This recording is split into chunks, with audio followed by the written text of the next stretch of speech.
हैं। मैनपाट में आज बीजेपी की क्लास लगी थी, जिसके हेडमास्टर बीजेपी के राष्ट्रीय अध्यक्ष जेपी नड्डा थे और सांसद विधायक समेत कुल 65 नेता, उनके छात्र मैनपाट की खूबसूरत वादियों में आज छत्तीसगढ़ बीजेपी के बड़े बड़े नेताओं का जमावड़ा था। बीजेपी ने नेताओं के लिए 3 दिन का प्रशिक्षण शिविर लगाया है, जिसकी आज से शुरुआत हो गई। इस बैठक में क्या क्या हुआ है, नेताओं के कौन कौन से पाठ पढ़ाए गए हैं, चलिए आपको सब कुछ बता देता हूं। मैनपाट में 2 संस्कृति एक साथ देखी जाती है, एक आदिवासी और दूसरी तिब्बती। बीजेपी के इस प्रशिक्षण शिविर में दोनों संस्कृतियों की झलक दिखाई दी।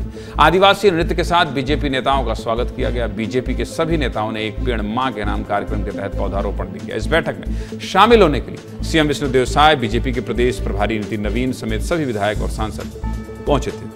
जिसके बाद राष्ट्रीय अध्यक्ष जेपी नड्डा ने बीजेपी का ध्वज फहराकर 3 दिन के इस प्रशिक्षण शिविर का शुभारंभ किया। इस बैठक में सबसे खास बात रही कि किसी को भी शिविर में मोबाइल ले जाने नहीं दिया गया। सभी सांसदों और विधायकों के फोन बाहर ही टेबल पर रखवा दिए गए। गजब है गुरु, ये बीजेपी में ही संभव है।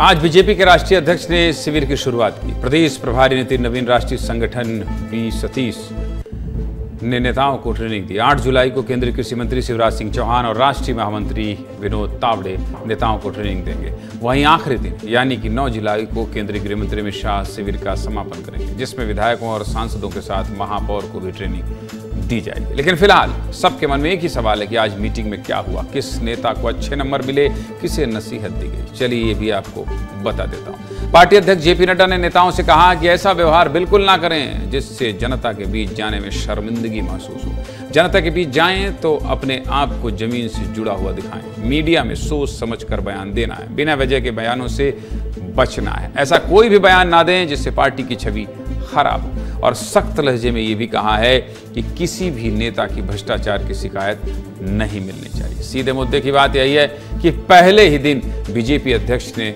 नेताओं को नसीहत दी है। जितना हो सकता था उतना जमीन से जुड़कर रहना है और जनता के बीच रहना है।